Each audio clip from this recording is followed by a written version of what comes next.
Welcome in, everyone, to Beyond the Beat with 32 Beat Writers. I'm your host, Zach Hyduke, and today I'm here with 32 Beat Writers' very own Matthew Olson. Matt, how are you doing today?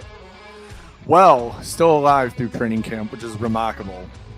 Yeah, you have been killing it. We can talk about that more here, but I just realized I called you Matthew. I don't actually know if that's your, Christian name, as they say. Is that your full name? It's mostly said, I'm 36 years old, but it's still mostly said when my mom is pretty pissed off at me. So Yeah, well, I know she was just visiting you recently, and you had some Mhm. adventures in Nashville together. So, yeah, I have to hear some more stories about that. But yeah, okay. Well, anyways, Matt Olson's with me, guys. As you know, you're mostly probably used to seeing me with a beat writer, but Matt is our content director, website extraordinaire, summary expert, and just general fantasy football and training camp professional. So he is the guy who's been, for the most part, putting together those training camp summaries that you have seen. Every once in a while, I'll help out with one, but he's been absolutely crushing it. And I just want to give you some props for that and let everybody know. If you don't know what the heck I'm talking about, you should check out our website. And if you subscribe $5 a month, you can use code podcast if you want for 50% off. And you can get those training camp news summaries every day right now, and there is a lot of really good stuff you can go through. You can see our player pages as well for this show. If I get any questions, that's what I'm going to be helping to assist myself with as a resource. I can't right now. It is 10 o'clock, and so forgive me if we screwed up. But anyways, I'll plug that more a little bit later. But hey, if you've got questions, feel free to put them down below. We will see them and respond to them if we feel like it's something that would be beneficial and fun to talk about for the rest of us, and we can get to it. Josh and Benny, I see you're already commenting. I love it. All right. I feel like you had something that you wanted to mention here. Oh, player profiler. Yeah, you guys may see the little logo down there. We're officially partnered with Player Profiler and part of their podcast network. So if you're listening over there, be sure to subscribe to Beyond the Beat on its separate feed. If you're listening on the main feed now, and if you're watching live, make sure to go to check out that main feed. But you can find Beyond the Beat wherever you get your podcasts. You're going to get a lot of interviews with beat writers tomorrow. For you guys on the live feed, you'll get a little advance notice on this. I will be speaking live with Ben Baby of ESPN NFL Nation, and Destin Adams, who covers the Colts. So that will be awesome. I think Destin's going to be live from the training camp facilities. So that's going to be our first live on site, which will be fun. Matt, I'll let you talk a little bit. You wanted to bring some stuff up, I think, and give the people a little bit more about what we do and who we are and what you like about us, I guess. No, I think something that was kind of interesting is, and I'll spill my beans a little here, is that I am not a big podcast guy or listener, but Yeah. I have listened to some over the last few days and just trying to see what other people are putting out there and whatnot. And I noticed that, from the shows that me and Zach have done in the past, is we do tend to get deeper into players and their scenarios and a lot of other podcasts out there. So I'm not trying to plug us at all, but if you are searching for that next guy up and all that, this is probably a pretty good series to keep in your back pocket and hopefully utilize, as well as our website, because that's basically everything we're talking about. So yeah, that's all I wanted to mention.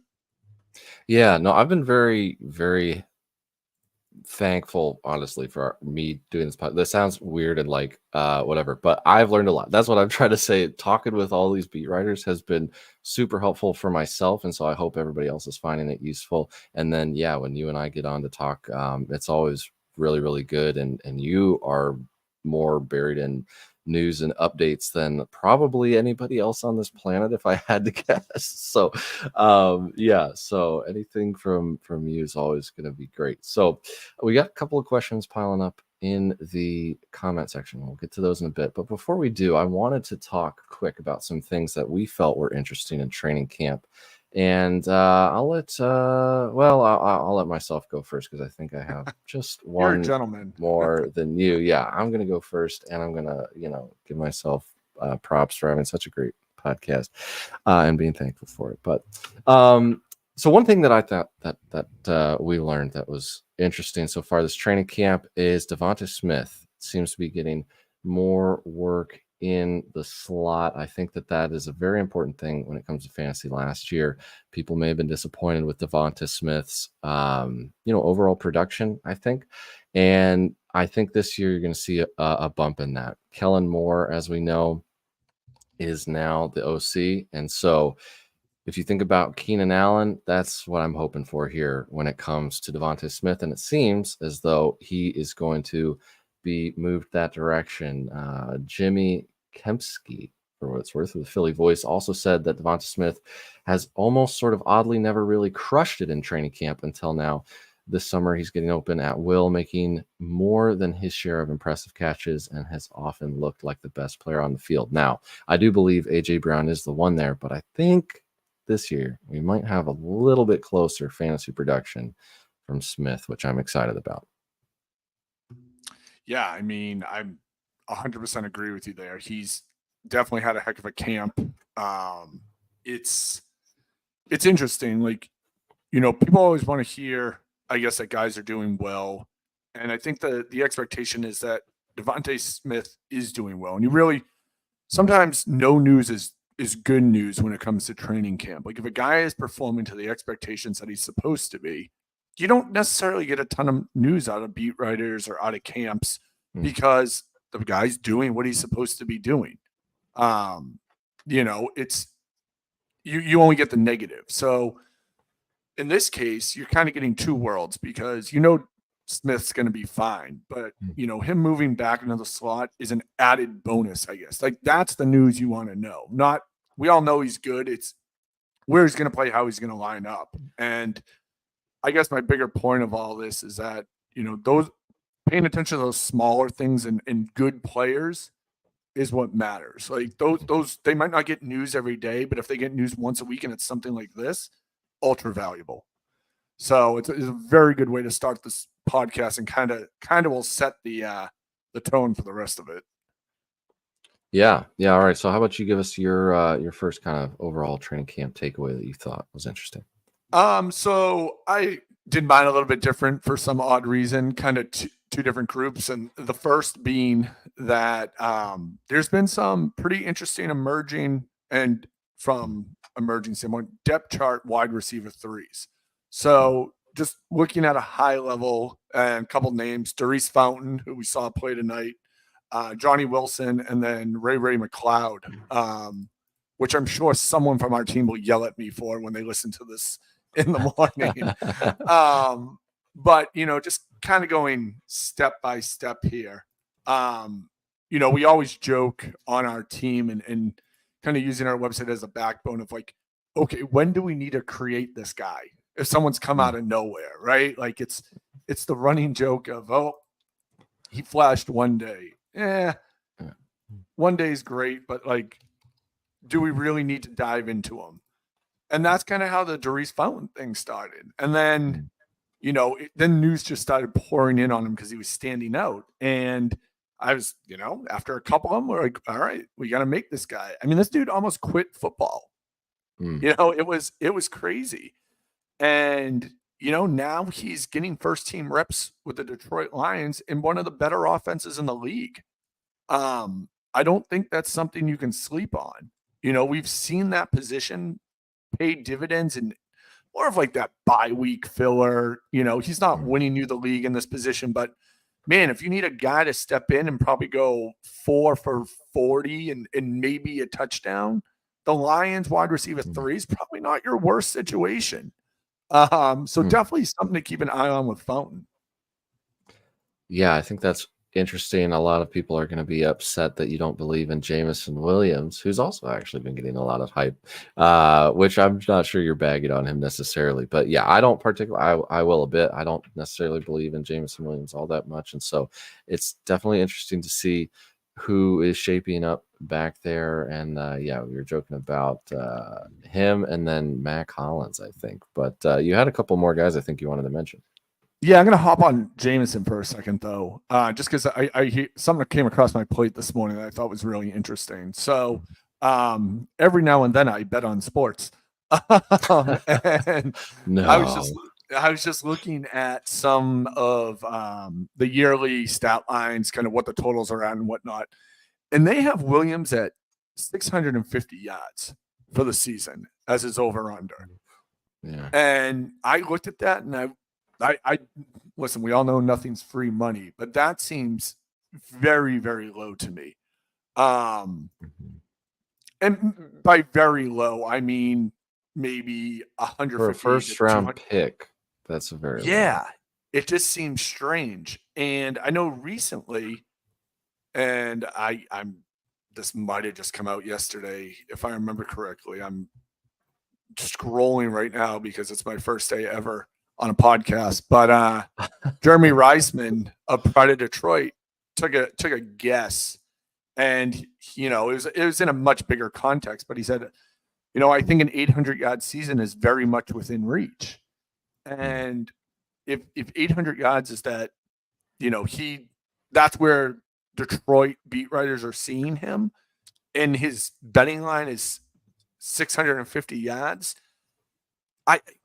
I want to believe maybe the beat writers know more than Vegas does. I can't believe I'm saying that out loud. But if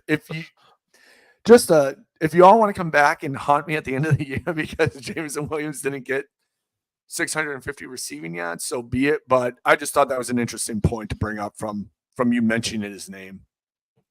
Yeah, I just have a hard time. But I wouldn't bet the line either way. I'm too scared to do that, just because I feel like, and as far as people haunting you, I feel like 50% of people are on the train one direction and 50% of people are on the train the other. So, I mean, the one thing is true. He has gotten a lot of compliments in camp, insofar as, how the coach said. I think I'm looking at our player page for him here. Ben Johnson came out and said a couple days ago that things have started to slow down mentally for him. His route tree's grown, and there's nothing he can't do. He's taking it to another level, he said a couple days before that. You mentioned the route tree again. So it seems like they're really concerned about the route tree, which I think it was pretty limited. And the fact that the coach is mentioning that maybe is a big deal. I think that he looked a little bit more in shape. And so I said this on the Mind of Mansion podcast. The thing is like he may be a little bit better in all of those ways, but I still think he might be the fourth target on this offense behind St. Brown, Laporta, and I always want to say Swift, but he's not there anymore. It is Gibbs. Thank you very much. Yeah, so I don't necessarily have faith in that. And also, when Matt tells you guys that this is the first time he's been on the podcast, that is very wrong. He has probably been on, I think, 6 within the last week guesting. You can listen to his opinions all over the place now. I mean, you were on the Football Guys podcast like a couple days ago. We both appeared on Mike Randall's show. I was on Mind of Mansion. You were on. I'm losing track. I think you were on CBS. Like you've been everywhere. Dynasty recently, and there's a couple coming up that I know you're about to be in Beat Writer Chaos podcast land, so that'll be good for you guys as well. Far more important than anything I have to say, but it has been nice this year to be able to find the time to do other podcasts and just talk to other people and get other people's insight and views on things. To push this along, I'm going to go to the next guy that I had on my list. Again, we're talking wide receiver threes who have emerged in camp. This is a gross one, but for reasons we'll get into. But there's the hype train is just chug-a-lugging along on Johnny Wilson. I think every day we see a beat writer remind us in some way, shape, or form that Johnny Wilson is the wide receiver 3 in Philadelphia, or at least the front runner to be, or in the mix, whatever the scenario may be. That's great. Cool. Great. He's the wide receiver 3 in Philadelphia. The wide receiver 3 in Philadelphia stinks pretty much year after year. So if, Johnny Wilson being the wide receiver 3 is awesome. It's something you want to see. We obviously talked about Smith. We mentioned Brown. You obviously have Goddard there. And then you have Swift in the backfield. Oh, no, you don't. He's gone. You have Barkley, in the backfield, who's going to catch a ton of passes, according to the beat this year. I think, again, recently I read that people wouldn't be surprised if he surpassed his, highest total, which I think was 68 or 69 receptions in a year. And that could be surpassed this year. So that being said, when you kind of add that all up, very similar to what Zach was saying about Jameson, is there's not much left. So, yeah, could Johnny Wilson be a big down the field threat on occasion? Yeah, absolutely. The guy's huge. He's tallest wide receiver in the NFL. But to expect these great things because we're hearing that he's going to be the wide receiver 3, I think we just need to kind of temper those expectations. All right, move on to your next guy here, and we'll keep going. No commentary there, huh? If I keep commenting on everything, I'm gonna push us into like 5 hours. We got to start taking questions at some point too. So I talked to you. I think you're right. I mostly agree with you. Yeah. I'll take that. I'll take an agreement. So last, and this guy would have been on the list either way, minus what happened recently. But Ray McLeod, this is the one I'm going to get yelled at for probably. With Rondale Moore going down, he is the slot receiver in Atlanta. That's a pretty good position to be in. Obviously Cousins starting there. They're going to throw the ball a ton. They obviously have a decent ground game as well. So it might be more of a balanced attack overall. But we know they're going to take shots. We know that, they're in 3 wide receiver sets pretty regularly in that offense from what we've seen in, Los Angeles prior with that OC. And I expect McLeod to be a pretty solid contributor this year. You can, again, do worse than a wide receiver 3 on the Falcons with a competent quarterback throwing you the ball. So just someone to throw on your radar who honestly is basically free in every format right now. So if you're, we are coming up pretty heavily into redraft and keeper league season. In terms of draft season, not a bad name to keep on your list.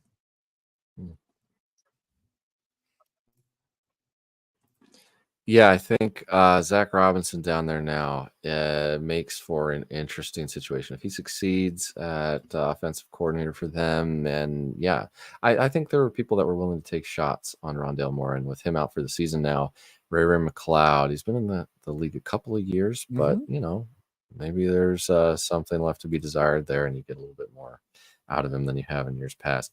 I will move on to something that I think probably surprised some people. A lot of people went into training camp, I believe, assuming that Zach Moss was going to be the lead back in Cincinnati. But it appears, and I will ask Ben Baby about this tomorrow when I speak with him on we're going to be live around, I think, 11:30 or so.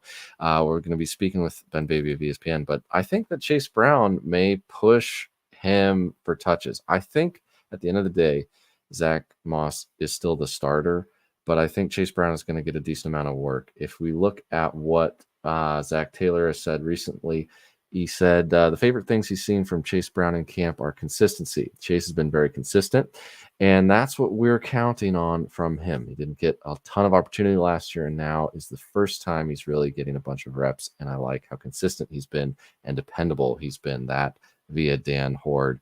And Zach Moss is listed ahead of Chase Brown on the depth chart. But if you're looking from a fantasy angle and in a redraft angle right now, Chase Brown, at least as of a couple days ago, was RB41 and Zach Moss was RB25. If they're going to be close to the same, then I think that's an obvious value. And I brought that up on on a recent show that I was on Unmanned Mansion, actually. So, man, good. Keep the questions coming in, guys. We will get to them. And if you're listening to the podcast, make sure to catch our next live that we do.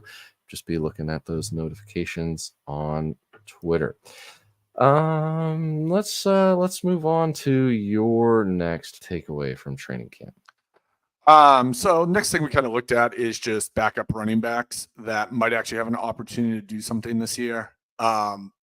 This could be a semi-gross list. This, Trey Sermon in Indy is a name that people probably are, laughing at, scratching their head at, confused by, don't understand really what this guy could bring to the table at this point. But Sermon is the RB2 there in a very good offense with very good opportunity. Jonathan Taylor's been not terribly injury prone, but he gets banged up from time to time. And I think keeping him fresh, and I've alluded to this before, it's funny that you go from a 16-game season to a 17-game season. All of a sudden, everyone's talking about keeping guys fresh for that 17th game and that one extra game. But we never were concerned about that for a 16-game season. That doesn't make a lot of sense. But it is certainly a thing that has come up numerous times as we've talked to beat writers, as we've, explored kind of how the season's going to play out.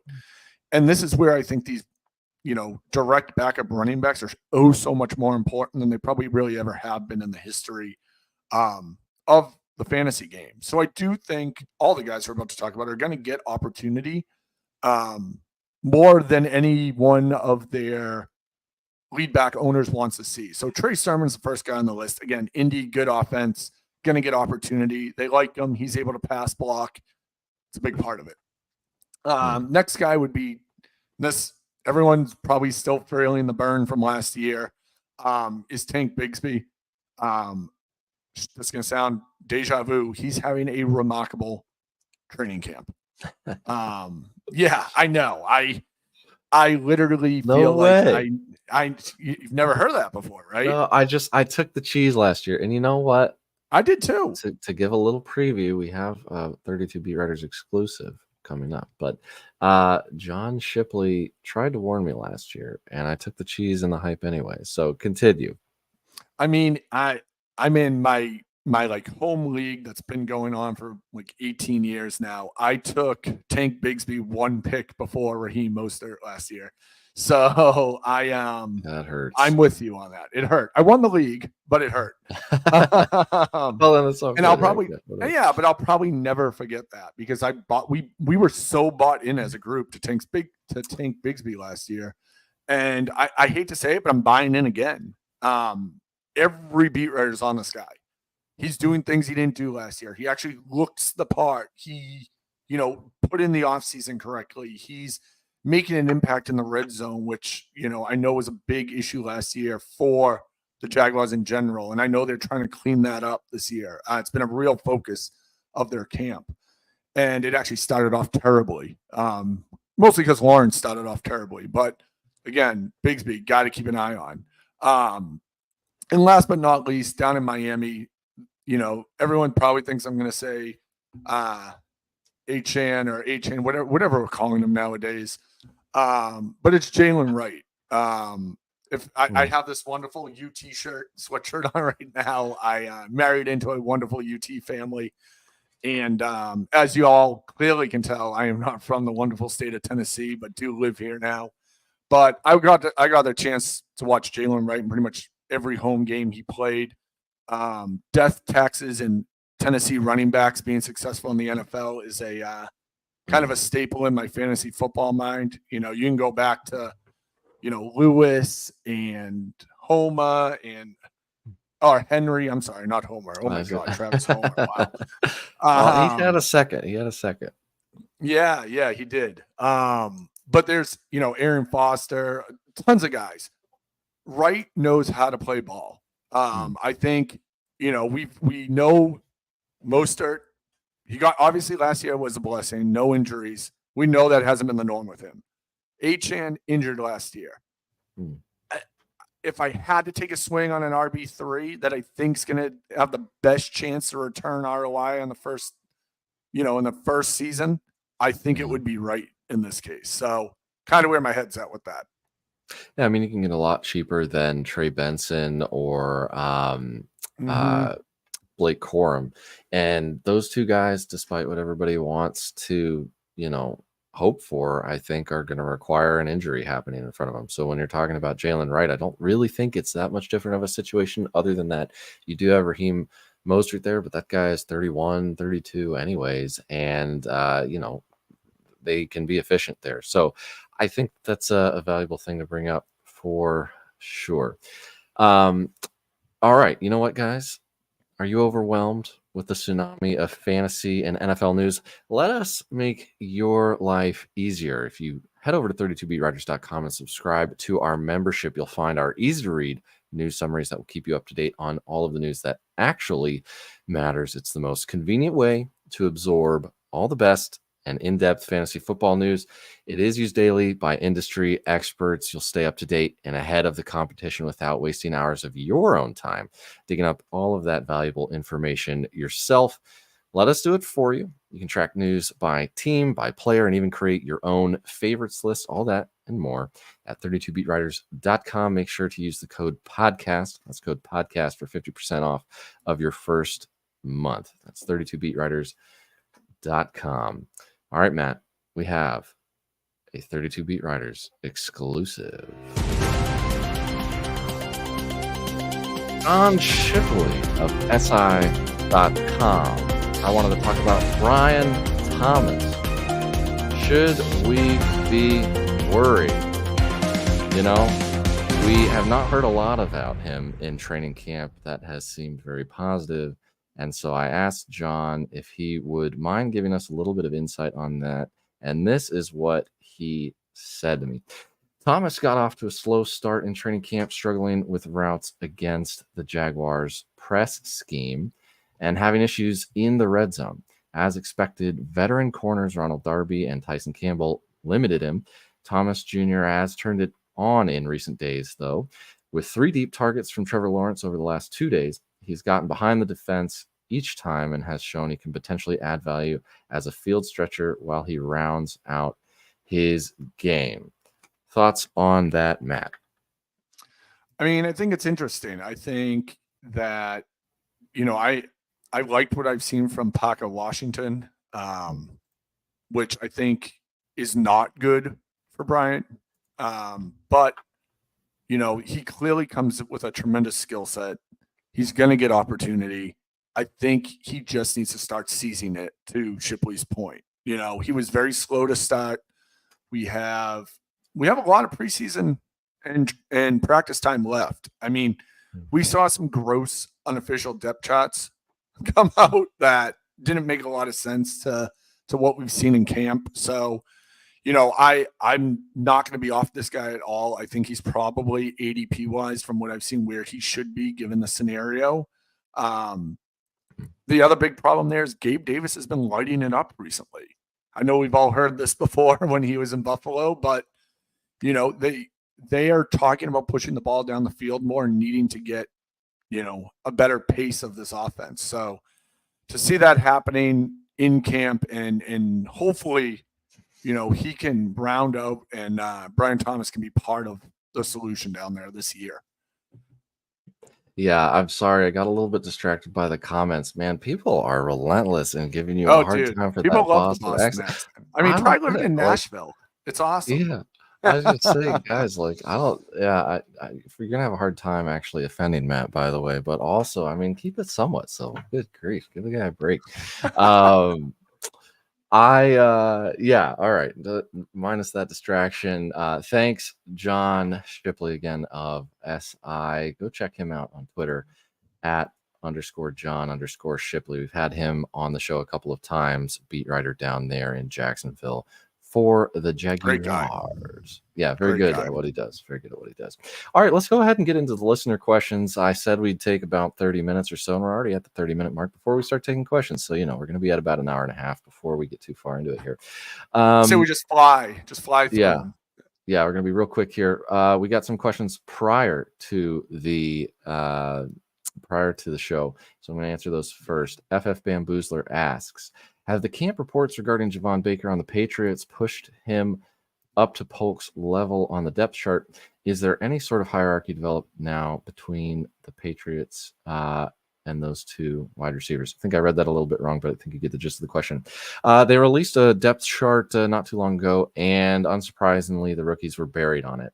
I think the bigger indication is kind of what you saw tonight, and Matt, you watched that a little more closely than I had the ability to today. Yeah, I mean, I think what we saw on TV was probably not exactly what everyone saw that was at the game. I think my biggest takeaway was that they were both involved. They're both on the field. I don't have snap counts in front of me and all that stuff right now, and it's kind of irrelevant. It's the first preseason game, but they both did get opportunity tonight. Baker was open a ton tonight. I mean, everything in camp has been that he's been pretty much unguardable one-on-one. And I'm not going to say we saw that tonight, but we did see separation, which was nice, especially from a rookie. Again, he was with the second team or Carolina's second team defense, third team defense. So yeah, great. He's slightly ahead of those guys in terms of talent, but I think it's a good first showing for both of them. I don't think they did anything wrong, which is, more of what you want to see. I think Polk might have missed a run block at one point, and I remember seeing that. But outside of that, I don't think there were any, insane assignment misses or anything relatively close to that. So I think a good first showing for both of them. I think if I had to believe by the end of the year, I think you're going to see a lot of Douglas and Polk and Baker. I like Osborne. I like oh my gosh, Kendrick Bourne. Thank you. I was like Bourne. Oh, yeah. There we go. Yeah, I think Kendrick Bourne's going to be a little bit behind because of all the training camp he missed. Obviously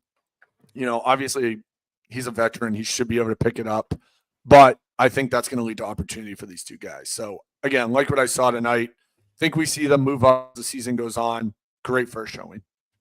Yeah. Yep, I agree. Rex asked, has there been any updates on what teams are going to be using on, I guess, who is going to be used as a kick returner? I think our general understanding is just watch the preseason. I do think that it could be significant, but right now there's just so many people getting reps at that in camp that I don't think you can necessarily put a beat on who's definitely going to be doing it. So, you can stroll through some of our summaries for some insight on that, but right now I think you're going to see that in the next coming weeks, actually start to shape up as to see like what, they're going to start testing stuff a little bit on these kick returns, I think, in the preseason, and then they're going to see who's a little bit more reliable and shake out on everybody's roles there. So keep those questions coming in, guys. We'll try to answer them quick. Ran Outa asked, have any of the rookie running backs been singled out for their pass blocking, either good or bad, Matt? I would say the vast majority have probably been named as needing to work on their NFL level pass protection. I think you even see second, third, fourth year guys get called out for that. So it's really nothing too alarming at this point. But there is one guy who did stand out for this question in a good way, and actually pretty recently. And that's Ray Davis up in Buffalo. Yesterday, James Cook had a pretty rough day fumble wise. Ray Davis had a pretty great day. And he's strung together some pretty decent days here now with some long runs, some good plays, some good receiving ability. Ball security is the number one thing in the NFL if you're a running back and your coach is going to trust you. So this is going to be an interesting watch over the next 3 weeks to see how this plays out and then what happens in real time. Because we saw Cook do a lot of good things last year when he was on the field, but if fumbles come back to haunt him, it's going to get interesting in Buffalo pretty quick. Yeah, yeah, that'll be really interesting. I think some people love James Cook and some people hate him. Yeah, and as far as rookie running backs go, you mentioned ball security. Saw a little bit of that worry come back up with Marshawn Lloyd, and we spoke with Hmm. Andy Herman, beat writer up there in Green Bay a couple weeks ago, and he mentioned that if he can get a handle on that, he could be really something for Green Bay. Assuming that something were to happen to Jacobs, we got to put a handle on that. I think in general, when it comes to rookie running backs this year, a lot of people are going to be disappointed with how long it takes for them to get on the field. I just think this year is that type of year. Jonathan Brooks, they're taking things really slowly with. Hmm. Benson and Corum, I think, are going to need an injury to get on the field in a serious way. Although positive for Benson is he was listed as RB2. I was not expecting that, and he was listed as RB2, which I think is a big deal. Maybe I'm taking too much out of that, but that's just my opinion on those unofficial depth charts. So, all right, let's start grabbing some questions from the chat here. How much should I trade for Eric Gray? Um, Everything, the farm. Yeah, right. Throw it Yeah. all. Yeah, and the reason he's asking that, of course, is I think he had at least 2 touchdowns tonight in the preseason game, if not more. He had a pretty nice run there on the cut that I saw. But to answer the question in a serious way, obviously Singletary is the starter, and we had a quote from Dan Dugan of The Athletic, and he believes that the running back depth chart is going to look like Singletary, Tyrone Tracy, and then Gray, Miller, Corbin, Sailors, and so on. So if you're going to be making a bet on a running back, don't change your opinion probably based on that little bitty run by Eric Gray, Yeah, I unless you think we have got to. another thought. I think we got to see what happens. The next week in practice in preseason. He was a UT running back at one point, so he does have that going for him. Yeah, yeah, we'll see. We'll see what happens there. Matt, where are you from? Boston. Boom. Let's Australia. I see. get that a I lot. feel It's like crazy. Yeah, I feel like a couple of these questions. Here's a good one. Who you guys like in fantasy, Lauby or Shipley? You Will asking me? Shipley? Yeah, I mean, I can take the opinion, but you can. I mean, I think we're both probably on the same page on this one with Dylan over Shipley.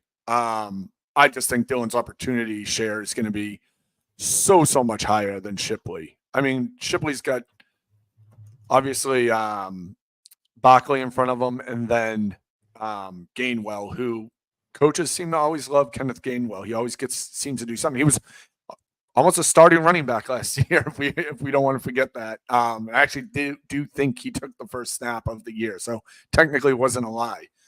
But Shipley is much more buried on the depth chart than Lobby is, and I don't believe in Alexander Madison. I wanted to last year. He kind of showed his true colors fully. White is obviously a great running back. I think what was interesting in the set is that, head coach Pierce came out and said that the running back room is wide open. It's a wide open competition, which I found very, very bizarre for him to say that. It kind of came out of left field, but I think that gives opportunity for movement and snap share to change and to be earned. So definitely going on the side of Dylan versus Josh here. Yeah, and I got to talk to him at the Senior Bowl, which was fun to then see him drafted. Obviously, I think the thing with Lauby is he has a very clear pathway to snaps, which is in the passing game. I think you may, I don't know how much they will, but something he wanted to showcase and had a little bit of opportunity to at the Senior Bowl was his slot ability. He's a very good pass catcher for a running back, and that obviously is the role that he could have with them. I do find it hard to feel like he could ever be like the guy. He's a little bit older for a rookie as well. But for a third down guy that has some explosiveness and some, shiftiness and is really good at catching the ball, I think it's an interesting shot. And if I'm choosing between those two guys, I completely agree with you there as well. All right, scrolling through, keep those questions coming. I know we had something down here that I wanted to get to. Wasn't there a Devonta Adams question somewhere? If I find it. but if I find it, I'll give you credit for the question. I Oh feel yeah. like Any news on Devontae? Is he even practicing? yeah. Um, I mean, guy's having a baby. Give him a break. um, yeah, Yeah. was he practicing? Sure. Is he practicing currently? Honestly, I should probably know this off the top of my head. I don't. I don't know if he's back yet from that. Um, have you seen anything, Zach? We don't have too much at the moment, but he was not as of 2 days ago. I'll let you look that up while I work on the next question here. And when you find it, let me know. We got a question here from High Grade. Oh man, I don't even know if I'm supposed to highlight that. You guys are hurting me here. Rashad Bateman, Jalen Tolbert buying the hype, I assume is what you mean, buying or selling. Well, that's how I'll take it. Rashad Bateman, coach certainly likes him. Talked with Matt Harmon of Reception Perception. April or May, and I'm trying to remember now.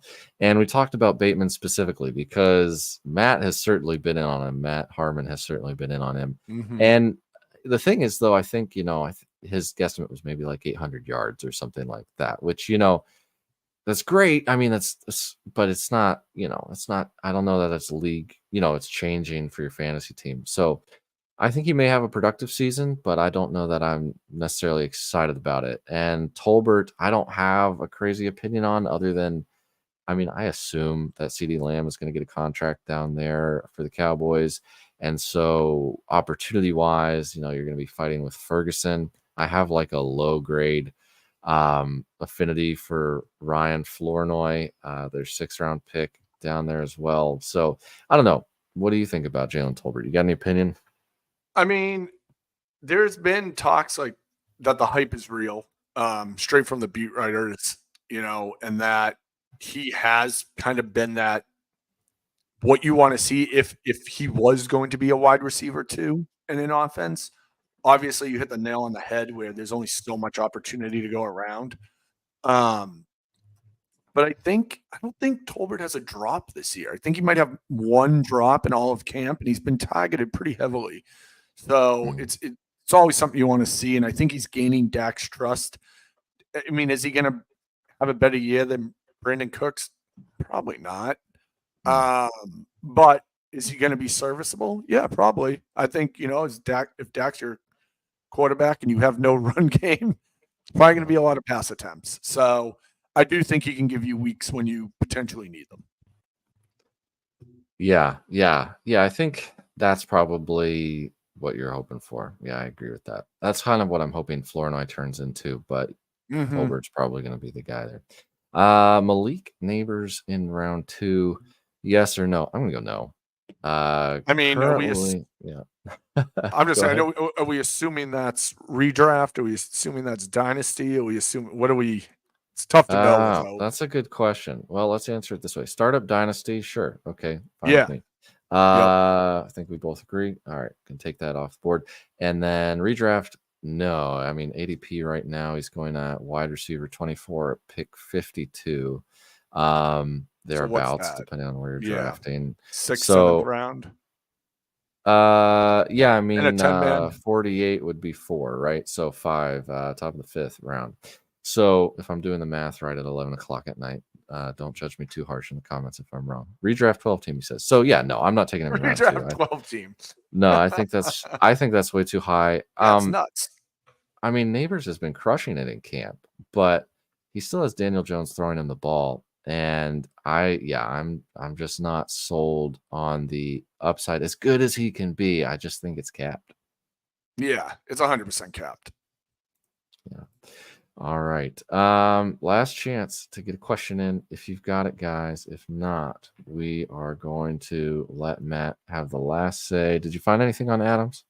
No, there's nothing. I mean, we can reach out and try and get some info and post it later, but there's just no news right now. All right, sounds good. I'll maybe try to dig something up for you guys within the next 24 hours, and if Matt beats me to it, then you will see it on the Twitterverse.